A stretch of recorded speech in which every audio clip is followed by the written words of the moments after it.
130 करोड़ की आबादी वाले इस देश में आज एक ऐसे केस पर दिए गए कोर्ट के नतीजे ने खुद कानून के रक्षकों को भी चौंका दिया है। ये केस शायद इस साल का सबसे बड़ा और हैरतअंगेज केस होने वाला है। दिन भर इधर उधर घूमता रहता है, कभी इस लड़की को छेड़ा, कभी उस लड़की को छेड़ा। आधा दिन तो तेरी शिकायतें सुनने में बीत जाता है मेरा। और ये क्या है? क्या है ये?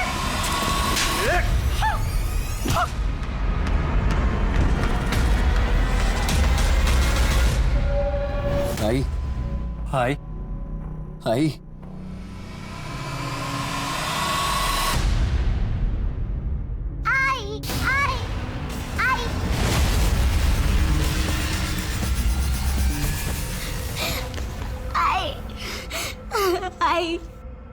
आई उठो ना, उठो ना। भाऊ बोलो नाई को क्या हुआ? भाऊ बोलो नाई को क्या हुआ? भाऊ बोलो ना। हाय आई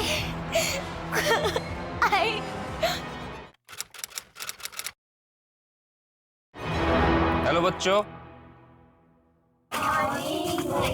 गुड मॉर्निंग, गुड मॉर्निंग। अच्छा, आज कुछ नया करते हैं, ठीक है? चेस खेले? हाँ। कौन खेलेगा पहले? रितु, आओ। रितु, क्या हुआ रितु? कृति दीदी के साथ चेस नहीं खेलना? हाँ?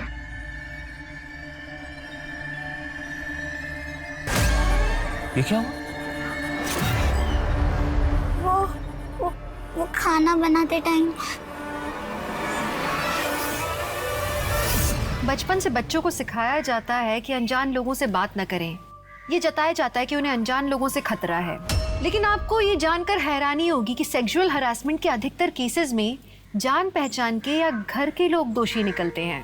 तो अब किससे बच के रहना चाहिए, अनजान से या जान पहचान वाले से? नमस्कार, मैं दिव्यांका त्रिपाठी दहिया स्वागत करती हूँ आपका क्राइम पेट्रोल सतर्क के आज के खास एपिसोड में। रितु के हाथ में जो चोट लगी है ना कृति, मैं कह रहा हूँ उसका भाई उसके साथ घर पे जरूर मारपीट करता होगा। जब से उसकी मम्मी की मौत हुई है ना, वो क्लास में अजीब बिहेव करने लगी। काश मैं उसकी मदद कर सकता। मदद ही तो कर रहे हैं ना आप।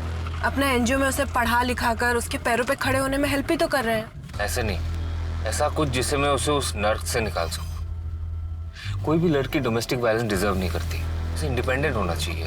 इंडिपेंडेंस से याद आया, गाड़ी चलाना सीख लो। मुझे गाड़ी चलाने भी आती है और मैं चलाती भी हूँ। वो बस ये नैरो लेन्स और भीड़ भाड़ वाली जगह में नहीं चलती मुझसे। भीड़ भाड़ में चलाओ, कॉन्फिडेंस बढ़ाओ अपना, ठीक है? बाकी मैं तो हुई। ठीक है।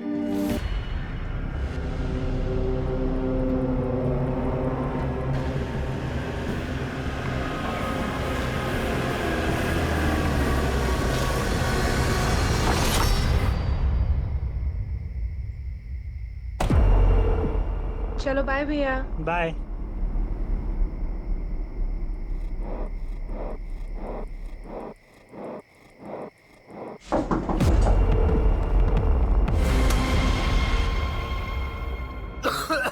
अरे मेरी सांस ही नहीं चल रही है। क्या घर में धुआं कर रखा है पूरा? ये धूप के धुएं से मेरी जान लेगी क्या? आप रोज रोज दारू पी के घर में आते हो, पूरे घर में गंद फैलाते हो, इसीलिए ये धूप जलाना पड़ता है मुझे। तू बेटा सुनना, जरा दही लेके आना बाजू की दुकान से। मम्मी मैं बहुत ज्यादा थक गई हूँ, अभी सोने जा रही हूँ। Good night. अरे सुनो तो, यहाँ पे किसी को मेरी कुछ पड़ी नहीं है, सब अपनी अपनी दुनिया में मस्त है। हे भगवान, ये अनुज जैसा एक अच्छा सा बेटा दे देता मुझे। जिंदगी का सबसे बड़ा झूठ है आई एम फाइन। हर कोई अपनी जिंदगी में मुसीबतों से जूझ रहा है। प्रॉब्लम बड़ी हो या छोटी, बात करना बहुत जरूरी है। हमारा मन है गुब्बारा और टेंशन है हवा। अगर हवा ज्यादा भर जाए तो गुब्बारा फट जाता है। वैसे ही अगर टेंशन ज्यादा बढ़ जाए तो सोचने की क्षमता खत्म हो जाती है और हमारा मन फट जाता है। दोस्तों, अगर कभी भी आप अपने आप को अकेला महसूस करते हैं तो मैं आपका दोस्त अनुज आपके साथ हूं। मुझे कांटेक्ट करने के लिए मेरे सोशल मीडिया हैंडल पे कांटेक्ट करें। लिंक और डिटेल्स नीचे है। आप मुझे ईमेल भी कर सकते हैं, उसका भी डिटेल्स नीचे। आज के लिए मैं आपका दोस्त अनुज आपसे विदा लेता हूं। Take care. ठीक है ना? हाँ बढ़िया। यार भूख लगी है, कुछ खा के आए? अच्छा लता, मैं चलता हूँ।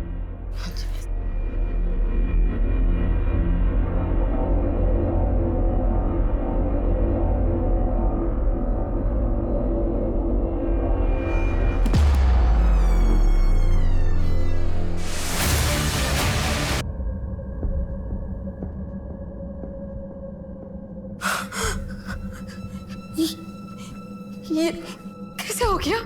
देखिए ना, इसका पाइप फिट नहीं हो रहा मुझसे। चलो अभी कर देता हूँ। हाँ, आप कीजिए ना, मैं फ्रेश होके आती हूँ। ठीक है। और थोड़ी देर में मुझे सामान गिरने की आवाज आई।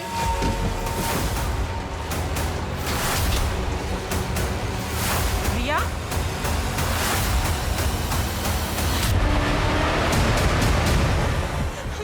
भैया, भैया, भैया।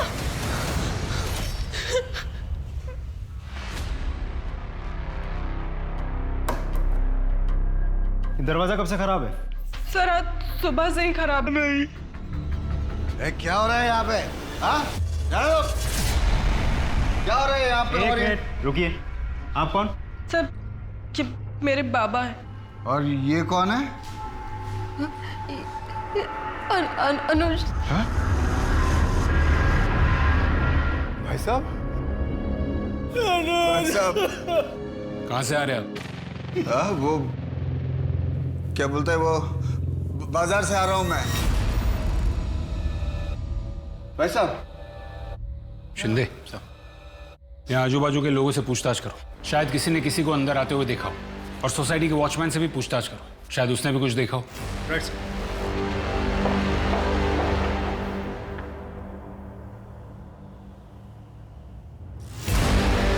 वॉचमैन, वॉचमैन, एक्सक्यूज मी, आपको पता है ये वॉचमैन कहाँ होगा?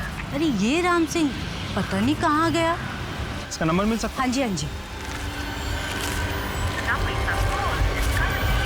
वॉचमैन का फोन ट्रैकिंग पे डालो और ऑन होते ही मुझे इन्फॉर्म करो, और उसकी बैंक डिटेल्स भी निकलवाओ, और उस पर नजर रखो कि वो कोई पैसे विड्रॉ करता है या नहीं। सर, और ये फिंगरप्रिंट्स लेने के लिए फॉरेंसिक डिपार्टमेंट कब आ रहा है? सर, टीम पहुंचती होगी। सर, अब तक हमने एक ही तरफ की कहानी सुनी है। क्या कीर्ति पे हम इतना भरोसा कर सकते हैं कि वो हमसे सच ही बोल रही है?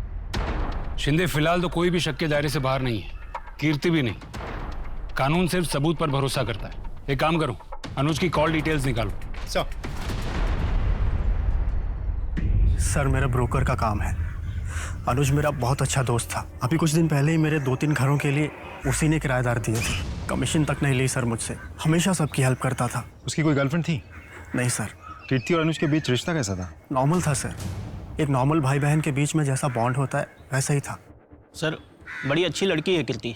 कॉलेज से आकर मैथ्स पढ़ाती है मेरी बेटी को। बहुत अच्छे नंबर आए हैं इस बार एग्जाम में सर। लेकिन कीर्ति के पिता ओम है ना, वो एक नंबर का शराबी और बेवड़ा है। लेकिन अनुज, वो तो हीरा था, हीरा। वो एक एनजीओ चलाता था, कन्या विकास संस्था।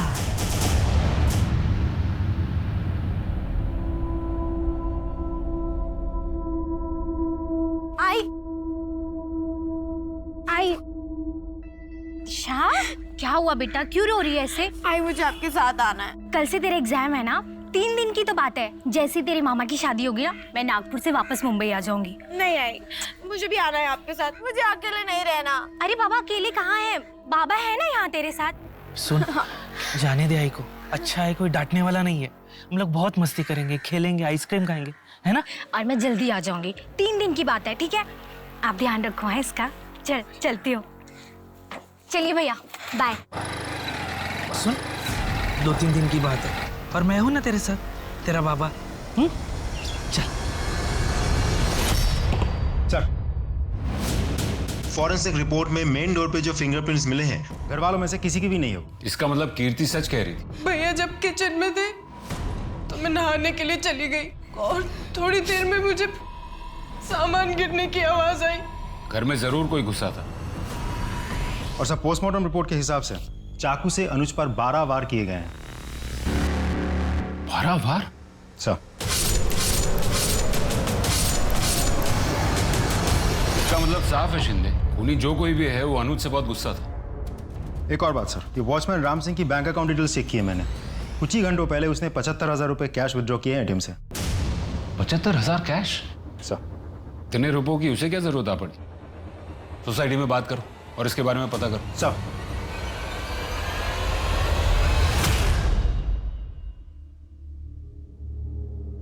ताऊ जी, खाना।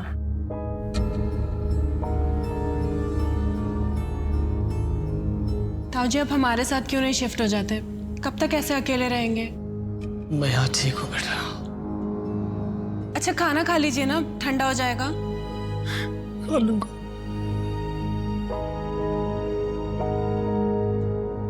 अनुज के साथ किसने किया होगा ये सब? तुम दोनों में तो एक दोस्ती जैसा रिश्ता था ना बेटा। शायद अनुज ने तुझे कभी बताया हो। नहीं ताऊ जी। ताऊ जी, बेटा, मैं एक रिक्वेस्ट करना चाहता हूँ तुझसे। बोलिए ना। एनजीओ शुरू किया था अनुज की मम्मी ने, और उसके जाने के बाद अनुज ही संभालता था उसे। मेरी एक रिक्वेस्ट है बेटा, एनजीओ को तू संभाल ले। ताऊ जी, लेकिन मैं कैसे कर पाऊंगी ये सब? कर पाएगी बेटा, मेरा विश्वास है तू कर पाएगी। करेगी ना? बोल। येलो येलो येलो, क्या पी रहे हो तुम लोग? तुम लोग रोज बोलते थे ना मैं तुमको कभी नहीं पिलाता हूँ। ये लो, आज मेरी तरफ से, वो भी अंग्रेजी वाली। ये मार, ये देख।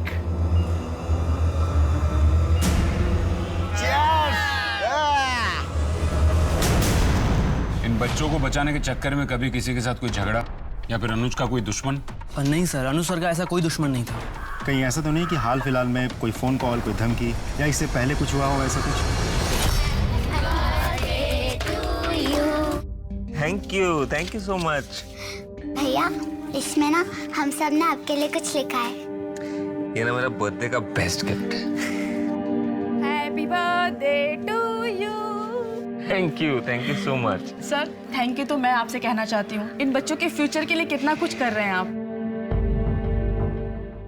सर, अनुज सर का कौन दुश्मन हो सकता है? उन्होंने तो सबके लिए अच्छा ही किया है, कभी किसी के लिए बुरा नहीं किया। सर, ऐसे तो उनका कभी किसी के साथ झगड़ा नहीं हुआ, पर कुछ दिन पहले। क्या? कुछ दिन पहले क्या? सर, अनुज सर के सोशल मीडिया पर बहुत सारे फॉलोअर्स हैं। वो मोटिवेशनल वीडियोस बनाते हैं ना, तो अक्सर लोग ऑफिस में उनसे मिलने आया करते। उस दिन भी आपकी वीडियोस ने तो मेरी जिंदगी ही बदल दी है। मुझे अपनी लाइफ के बारे में सोचने की इंस्पिरेशन आपके वीडियोस देखकर ही मिलती है। और फिर मुझे लगा कि मैं तो अपने पति से प्यार ही नहीं करती। क्या है ना, अरेंज मैरिज में प्यार होने के लिए थोड़ा सा वक्त लगता है। नहीं, ऐसा नहीं है, मैं तो उनसे डिवोर्स ले रही हूँ। अगर आप 100% श्योर है इस चीज को लेके, मतलब डिवोर्स को लेके, तो फिर आपको वही करना चाहिए जो आपको ठीक लगे। ये आपकी जिंदगी है। ये आपके लिए। अपने दर्शकों से मैं यूजुअली गिफ्ट एक्सेप्ट नहीं करता हूँ। I am sorry. मैं सिर्फ आपकी दर्शक थोड़ी ना हूँ। हमारे बीच तो एक अलग सा कनेक्शन है, दोस्ती का, या फिर उससे भी कहीं ज्यादा। ठीक है, मैं ये अपने एनजीओ के बच्चों में बांट दूंगा। Thank you. फिर मैं आपको नेक्स्ट टाइम कुछ ऐसा गिफ्ट दूंगी कि आप किसी और के साथ शेयर नहीं कर पाएंगे। 2 दिन के लिए मेरे पति बाहर जा रहे हैं, हम डिनर पर चले? देखिए, ये सही नहीं हो रहा। आप शादीशुदा है, ये सब आपको शोभा नहीं देता। पर मैं सर, आपको वो मीटिंग के लिए जाना था ना? हाँ। बाय। उस दिन के बाद भी उस लड़की ने सर को बार बार कॉल करके परेशान कर दिया। अनुज सर के लगातार मना करने के बाद भी उस लड़की ने सर के साथ कॉल पर गाली गलौज तक की।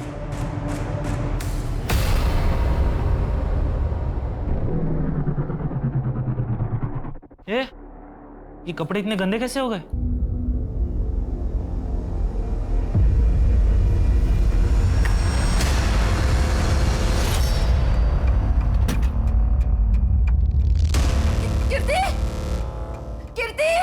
कीर्ति जल्दी आ। कीर्ति, ये देख,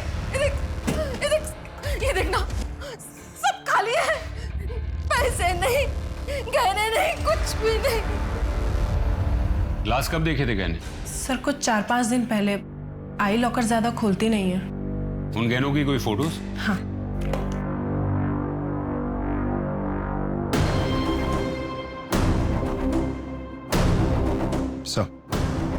ठीक है, आप लोग जा सकते हैं, हम इसके बारे में पता करते हैं। जी। सिर्फ गहनों का गायब होना और अनुज के मर्डर के बीच कोई कनेक्शन तो नहीं है? हो सकता है शिंदे। एक काम करो, ये फोटोज आसपास की दुकानों में सर्कुलेट करो और उनसे कहो कि ये गहने अगर कोई बेचने आया है या आता है तो हमें तुरंत इन्फॉर्म करें। Right sir. मैं आपको बता नहीं सकता हूँ मुझे कितनी खुशी हो रही है आपको एनजीओ ज्वाइन करते हुए देखकर। मनु, एक बात बताओगे? ये डोमेस्टिक वायलेंस और अब्यूज से रेस्क्यू किए गए बच्चों को कहाँ लेकर जाया जाता है? उन्हें तो हम लड़कियों के शेल्टर होम्स में ही रखते हैं और वो हमारे एनजीओ के ही अंडर आते हैं।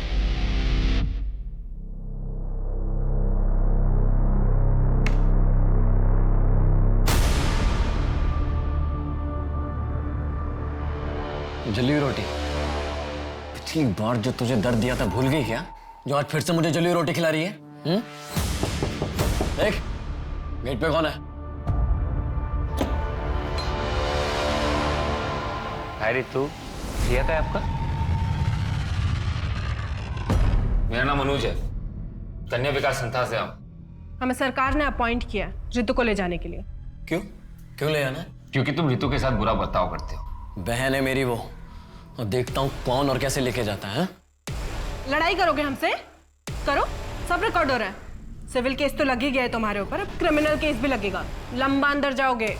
रितु, बेटा इधर आओ। रितु, कहीं नहीं जाओगे तुम।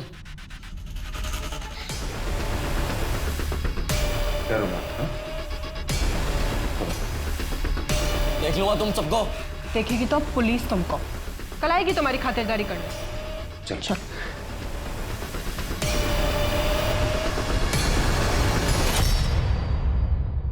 और ये शेल्टर होम्स कहाँ पर है? एक तो कोथरूड में है, दूसरा दापोली में।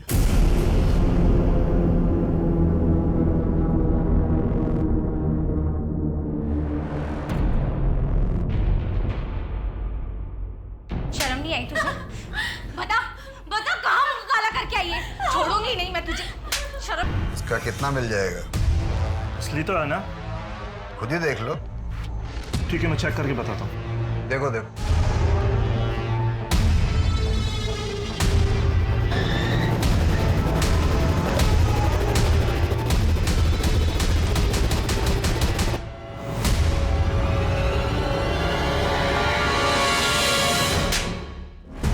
कई घर में चोरी क्यों की तूने? सब जरूरत थी पैसों की। मेरे घर में कोई सीधे मुंह बात तक नहीं करता है मुझसे। बड़े भैया भी पैसा ला करके लता के हाथ में देते हैं। तुझे दारू के लिए पैसों की जरूरत थी ना? हाँ थी ना। मैं दारू पीता हूँ तो मेरे को सब बुरा समझता है। हाँ हूँ बुरा, साहब हूँ। कम से कम अनुज के जैसा दिखावा तो नहीं करता अच्छा होने का। क्या मतलब? मतलब उसका चक्कर चल रहा था। वो रेस्टोरेंट में लड़की के साथ हाथ में हाथ डाल के ऐसे बैठा था, देखा मैं उसको। कब की बात है ये गए रविवार की बात है साहब। गए रविवार? तो गए रविवार तो वैलेंटाइंस डे। जी, मैं कन्या विकास संस्थान से आई हूँ। आपके यहाँ पर एक लड़की आई होगी रितु, 30 जनवरी को। जी, मैं चेक करके बताती हूँ।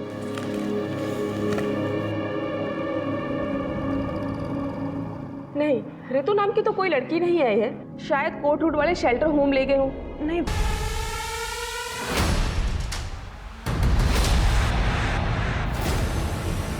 या अंदर का सीसीटीवी फुटेज दिखाओ। सर, कुछ दिन पहले ही कैमरा खराब हुआ है। ठीक है, थोड़ी देर के बाद वो लोग बाहर तो निकले होंगे ना, बाहर की फुटेज दिखाओ। Yes sir.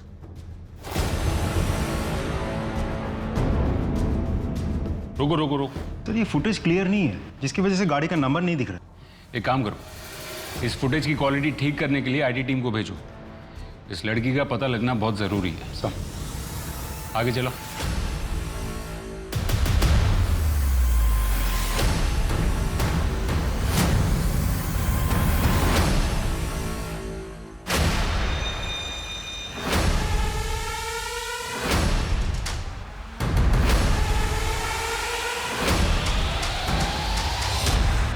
ये कौन है? सर, ये तो दिनेश है, पास में ही रहता है सर। देखो, प्यार से पूछ रहे हैं तो बता दो, क्या हुआ था तुम्हारे और अनुज के बीच? क्या हुआ?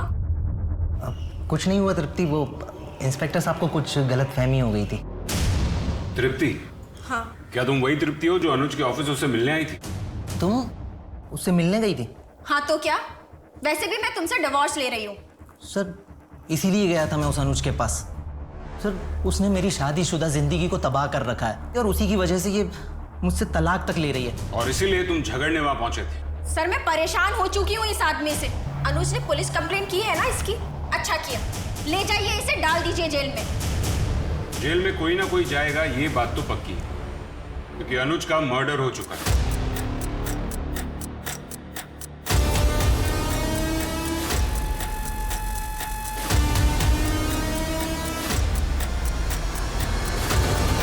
बहन कहाँ है मेरी?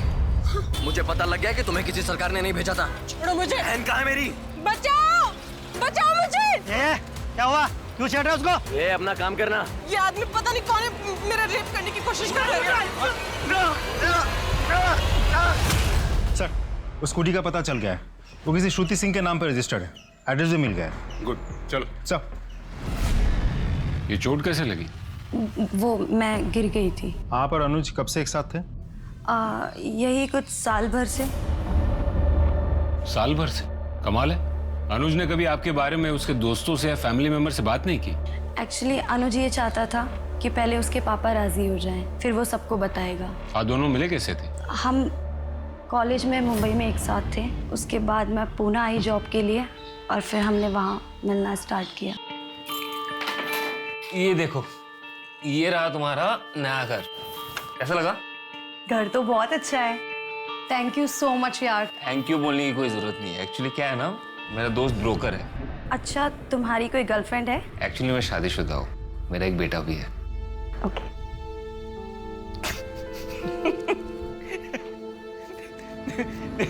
जैसे कॉलेज में थी ना, अभी भी वैसी हो। और तुम भी ना बिल्कुल वैसे ही हो। बिल्कुल नहीं बदले, बिल्कुल नहीं बदले। अनुज के कॉल डिटेल्स में हमें आपके नंबर की एंट्री नहीं दिखी। ऐसा क्यों? एक्चुअली हम कॉल पे ज़्यादा बात नहीं करते थे, ऑनलाइन चैटिंग पे बात करते थे। वैसे गिर कैसे गई थी आप? वो मैं जॉगिंग करते वक्त। सर, बहुत ही अजीब रिश्ता था दोनों के बीच। फ़ोन पे एक दूसरे के साथ बात नहीं करते थे। एक साल से एक साथ है, किसी को भनक तक नहीं लगी इस बात की। हाँ, अजीब तो है।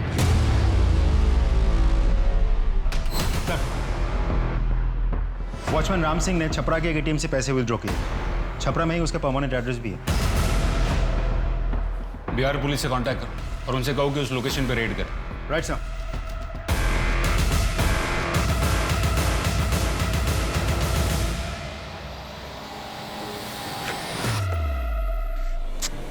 चाबी लाना तो भूल ही गई।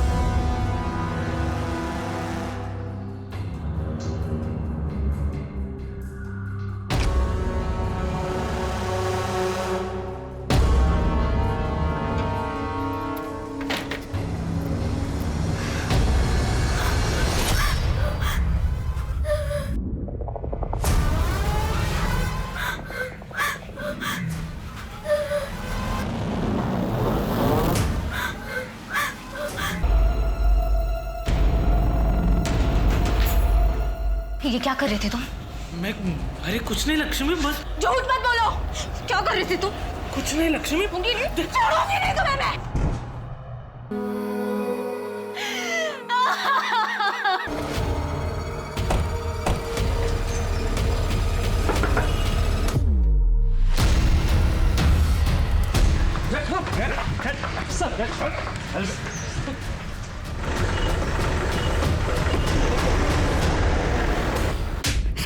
सच बोल, सच बोल। साहब, हमने अनुज बाबा को नहीं मारा था। वो अच्छे आदमी थे, उनको मारकर भला उनको काम मिलेगा साहब। पुलिस से भाग क्यों रहा था?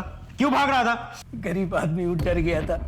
पहले ही बिहार में एक केस चल रहा था हम पर, और पुणे में भी केस हो जाता तो हमको काम नहीं मिलता साहब। तूने खून किया ही नहीं, तो खून होने के तुरंत बाद ही क्यों भागा तू? खबर फैलने से पहले तुझे पता चल गया कि मर्डर हुआ है। कैसे? तूने किया ही नहीं तो तुझे कैसे पता?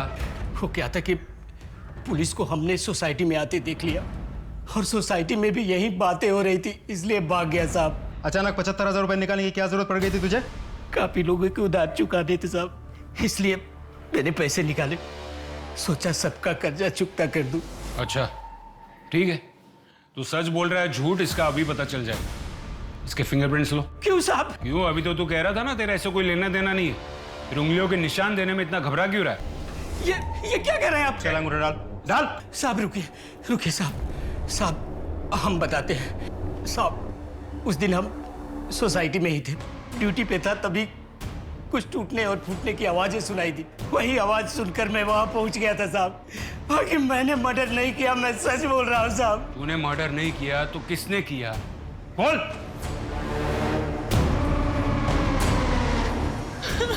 क्या हुआ मैडम? मैडम ये कैसे हुआ? कोई मेरे घर में घुस गया, भैया को मार दिया। तुमने देखा क्या किसी को बाहर जाते हुए? नहीं मैडम, मैंने किसी को, मैं बिल्कुल सच बोल रहा हूँ, मैंने किसी को नहीं दिखाते हुए। इसलिए साहब हमने एटीएम से 75,000 रुपया निकाले और अपने गांव भाग गए, क्योंकि पहले से ही हमारा नाम पुलिस रिकॉर्ड्स में था और फिर से किसी केस में हमारा नाम ना आ जाए, इसलिए मैं यहाँ से भाग गया। सर मैंने नहीं मारा अनुज भैया को, मैं तो बस चाकू बाहर निकाल रही थी। तो फिर तो चाकू पर तुम्हारे फिंगरप्रिंट्स होने चाहिए थे, वो क्यों नहीं मिले? और जब तुम्हारी माँ घर पर आई उसने तुम्हारे हाथ में चाकू नहीं देखा था। डर के मारे तुमने कपड़े से साफ करके फिंगरप्रिंट्स मिटा दिए। क्यों? जब मारा ही नहीं तो सबूत क्यों मिटाए? सर आप ऐसे ही हवा में इल्जाम लगा रहे हैं, कोई सबूत है आपके पास? एक नई बात सामने आई। सर ये आदमी एनजीओ में घुसा है और वहां पर हंगामा कर रहा था। तो क्यों ना करो हंगामा? तुम्हारा अनुज मेरी बहन को लेके गया था, कहाँ है वो? सर ये बात इससे 10 बार कह चुका हूँ। सर इसकी बहन का नाम हमारे रिकॉर्ड्स में नहीं है, और अगर वो सर हमारे एनजीओ आई भी होती तो हम उसे शेल्टर होम भेजते। पुणे में 2 शेल्टर होम है और मैंने दोनों जगह बात की है। इसकी बहन ऋतु का नाम वहां भी नहीं है। सर ये बिल्कुल झूठ बोल रहा है। कौन कौन आया था तुम्हारी बहन को लेने? सर अनुज था और साथ में एक सरकारी कस्टोडियन लड़की थी। किस दिन की बात है ये? 30 तारीख को 3 बजे के आसपास। शिंदे सर, अनुज की कॉल डिटेल्स एक बार फिर से चेक करो, खास करके 30 तारीख की डिटेल्स चेक करो। अनुज की कॉल डिटेल से हमें पता चलता है कि 30 तारीख को दोपहर 3:30 बजे के आसपास तुम्हारी उसके साथ बात हुई थी। क्या बात हुई थी? काफी पुरानी बात है सर, मुझे ठीक से याद नहीं है। हम याद दिलाते हैं। किसी लड़की के बारे में बात हुई थी तुम्हारी? लड़की? हाँ सर, याद आया। मेरे पास काफी खाली घरों की चाबियां पड़ी रहती हैं। उस दिन अनुज ने भी मुझसे एक घर की चाबी ली थी। हाँ हेलो पंकज, ये अंबिका नगर वाले घर की चाबी मिलेगी क्या? क्यों, पार्टी करनी है क्या तुझे वहाँ पे? अरे नहीं यार, कोई पार्टी वार्टी नहीं करना है, बस तू चाबी दे दे मुझे। अच्छा बच्चू, लड़की का चक्कर है। चल वही से दे दे चाबी आप। लेकिन 1 घंटे में चाबी वापस कर दी थी सर उसने मुझे। 1 घंटा काफी होता है उस चाबी की कॉपी बनाने के लिए। किसी भी चीज की जरूरत पड़े तो मुझे बताना, ठीक है? फिर उसके बाद क्या हुआ?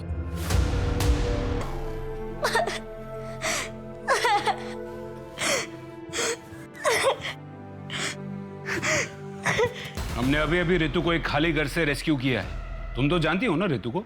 ऋतु ने हमें बताया कि अनुज ने उसे फिजिकली मोलेस्ट किया था। तुम्हें कुछ कहना है इसके बारे में? क्या तुम इन सब में डायरेक्टली या इनडायरेक्टली इन्वॉल्व थी? तुम भी तो थी ना ऋतु को उसके भाई के घर से बाहर निकालने में। बताओ कीर्ति, तुमने अनुज का खून क्यों किया? सर आप अभी भी हवा में इल्जाम लगा रहे हैं। आपको पहले भी बोल चुके हैं, मैंने अनुज भैया को नहीं मारा। बाकी अगर कोई सबूत है आपके पास तो दिखाइए। सबूत नहीं है, आई विटनेस है, जिसने तुम्हें मर्डर वेपन हाथ में पकड़े हुए देखा था और फिर तुमने उस वेपन पर से अपने फिंगरप्रिंट्स मिटा दिए। इसलिए सबूत न होने के कारण तुम पर मर्डर तो नहीं, लेकिन मर्डर वेपन के साथ छेड़छाड़ करने का केस तो बनता है। और जब तक ये केस कोर्ट में नहीं जाता तुमको यहीं रहना होगा।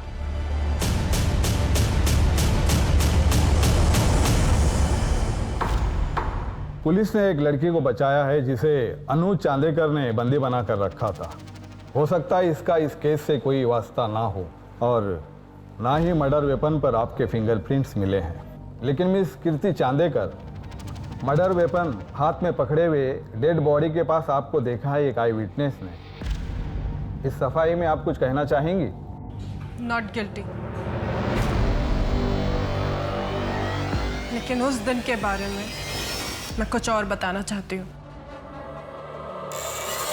बताइए उस दिन क्या हुआ था?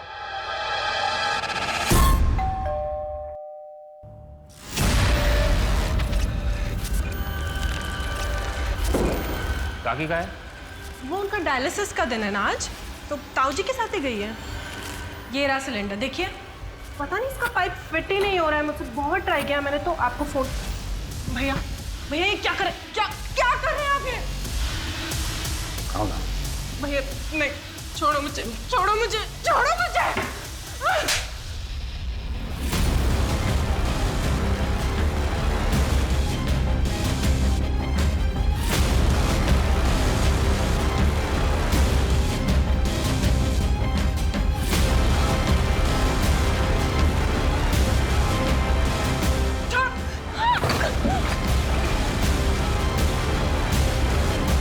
भैया प्लीज प्लीज मुझे जाने दो, प्लीज छोड़ दो। क्या हो गया तुझे? हाँ? क्यों भाग रहे हैं मुझसे? हाँ? भैया नहीं नहीं, छोड़ो पास आ। छोड़ो मुझे, छोड़ो मुझे।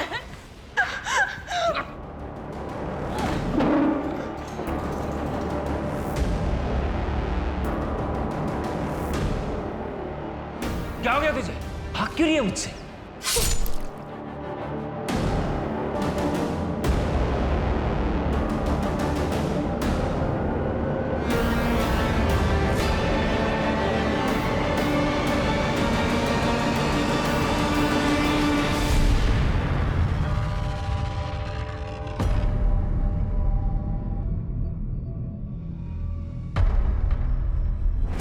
कमाल है, हम उसे पूछते रहे तब वो यही कहती रही कि उसने अनुज का खून नहीं किया। अब यहाँ कोर्ट में उसने सब कबूल कर लिया। पता नहीं कीर्ति ऐसा क्यों बोल रही है। मेरा बेटा अनुज कभी भी ऐसा नहीं कर सकता। सिर्फ कीर्ति नहीं, अनुज भी कितना शरीफ है, इस बात को साबित करने के लिए एक और सबूत है हमारे पास। मतलब? एक लड़की की ऐसी हालत है कि वो हॉस्पिटल में है, तो दूसरी बदनामी के डर से इतनी सहम गई है कि अब भी अनुज के मरने के बाद भी वो लोगों से यही कहती है कि वो अनुज की गर्लफ्रेंड थी, जबकि हकीकत ये है कि वो भी कीर्ति की ही तरह अनुज की दरिंदगी का शिकार थी। नहीं नहीं, ये क्या बात कर रहे हैं इंस्पेक्टर साहब आप? अनुज बहुत अच्छा लड़का था, कीर्ति का इतना ख्याल करता था।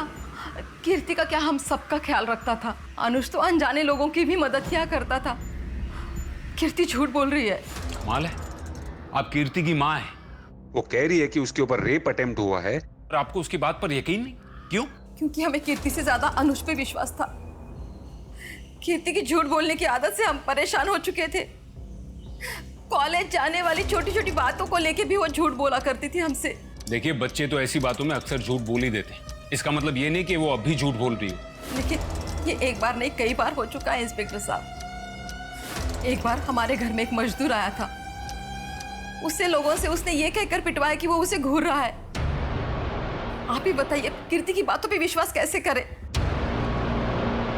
लगभग 1 महीने से ज्यादा ये केस कोर्ट में अटका रहा। जब बात रेप की होती है, मॉलेस्टेशन की होती है, तो समाज की सोच ही उलट जाती है। जहां किसी और केस में गुनहगार से सवाल किए जाते हैं, वहीं जब बात हो रेप की तो उस पीड़ित औरत से सवाल किए जाने लगते हैं। उल्टा उस लड़की पर ही दोष लगने लगते हैं कि उसने कुछ किया होगा, उसने उकसाया होगा, गलत कपड़े पहने होंगे, गलत टाइम पर घर से निकली होगी, वगैरह वगैरह। इसी के चलते भारतीय न्याय प्रणाली में औरतों के खिलाफ हो रहे रेप्स, बढ़ते हुए अपराधों को लेकर ठोस कानून बनाए गए हैं। लेकिन कई बार लोग इन्हीं कानूनों का गलत इस्तेमाल करते हैं, जिससे सही और गलत में अंतर करना मुश्किल हो जाता है।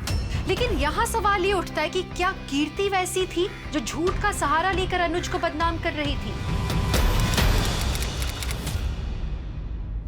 आप ये कह रहे हैं कि अनूप चांदेकर काफी सालों से आप पर रेप करते आए हैं? जी सर। सर मैं 13 साल की थी, तब से वो ये सब करते आए मेरे साथ। मेरा 13th बर्थडे था, तब उन्होंने सबसे पहले भैया हम कहाँ और मेरा रेप करते रहे।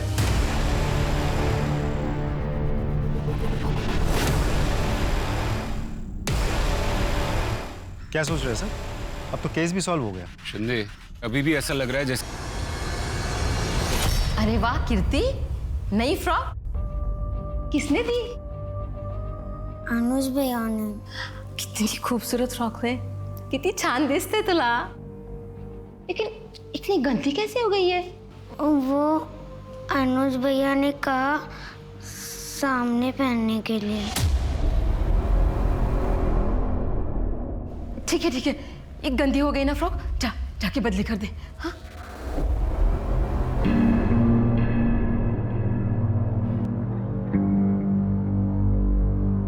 अनुज भैया के पास मेरे फोटोज थे। अगर ये बात मैं किसी को भी बताती तो वो फोटोज ऑनलाइन डाल देते।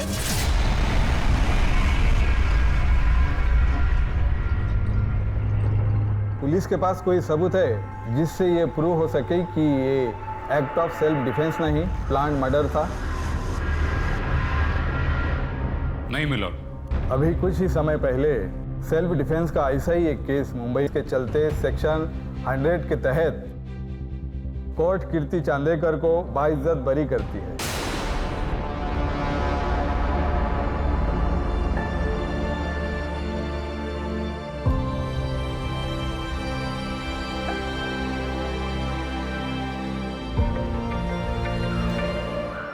क्या सोच रहे हैं सर?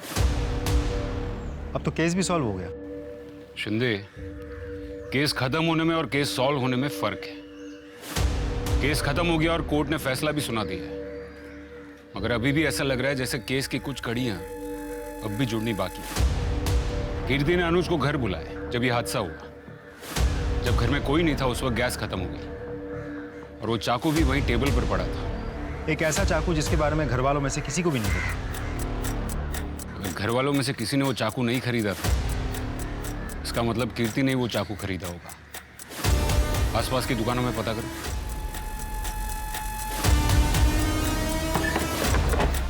साहब कुछ याद नहीं, कौन और कब ले गया था? फोटो चेक कीजिए।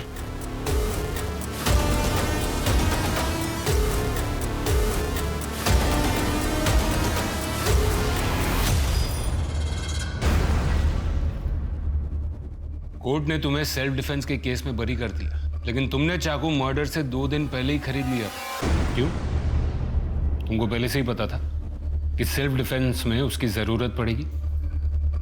ये कोई सेल्फ डिफेंस के लिए नहीं, बल्कि बहुत ही शातिर तरीके से प्लान किया गया मर्डर था, है ना? आपको क्या लगता है कोर्ट में हर कोई झूठ ही बोलता है या थोड़ा बहुत सच भी बोलता है? बचपन से मेरे साथ रेप होने वाली बात एकदम सच है। मतलब तुमने जो भी किया वो बदले की भावना से किया। लेकिन एक बात समझ में नहीं आई, अगर तुमको अनुज को मारना ही था तो इतने सालों के बाद क्यों मारा? एक बात बताइए, अगर आपके साथ कभी कुछ बुरा हुआ हो, क्या आप चाहेंगे किसी और के साथ भी वैसा हो? ये किसके लिए? ऋतु के लिए, नई जिंदगी की जो शुरुआत कर रही है। अच्छा, आप शेल्टर होम में जा रहे हैं ना? मैं भी चलूं आपके साथ? अरे नहीं, वो ज्यादा लोगों से मिलने नहीं देते उसे। इतना जो सहा है उसने अभी। कौन से शेल्टर होम में है वो? जहाँ पे भी है खुश है। तुम जान के क्या करोगे? ऋतु के साथ वो सब ना हो जो मेरे साथ हो रहा था। उस दिन अनुज के साथ ऋतु के घर मैं ही गई थी। मुझे लग रहा था मैं उसकी मदद कर रही हूँ, लेकिन जब मैंने वो फ्रॉक देखी तब मैं समझ गई कि ऋतु खतरे में है। ऋतु के साथ मैं ऐसा कुछ भी नहीं होने दे सकती थी जो मेरे साथ हुआ है। लेकिन एक बात तो तय है कि तुमने मर्डर किया है, एक प्लान्ड मर्डर। आपको जो सोचना है आप सोच सकते हैं।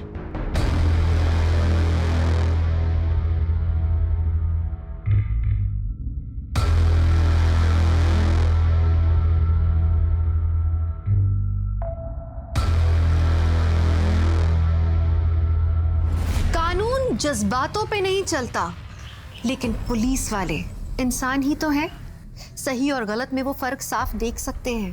कीर्ति ने खून किया, लेकिन उसके पीछे उसका इंटेंशन किसी की जान बचाने का था, सेल्फ डिफेंस नहीं, लेकिन डिफेंस तो था। अनुज जैसे दरिंदे अपने नापाक इरादे को पूरा करने के लिए हमेशा मौके की तलाश में रहते हैं, लेकिन हमें उनसे सतर्क रहना चाहिए। कानून के दायरे में रहते हुए हमें सही कदम उठाना चाहिए। अपने हो या पराये, आप सबसे सुरक्षित रहिए, अपना ख्याल रखिए। इसी के साथ मैं दिव्यांका त्रिपाठी दहिया लेती हूँ आपसे विदा। फिर मिलूंगी अगले केस के साथ। आप देखते रहिए क्राइम पेट्रोल सतर्क। जय हिंद।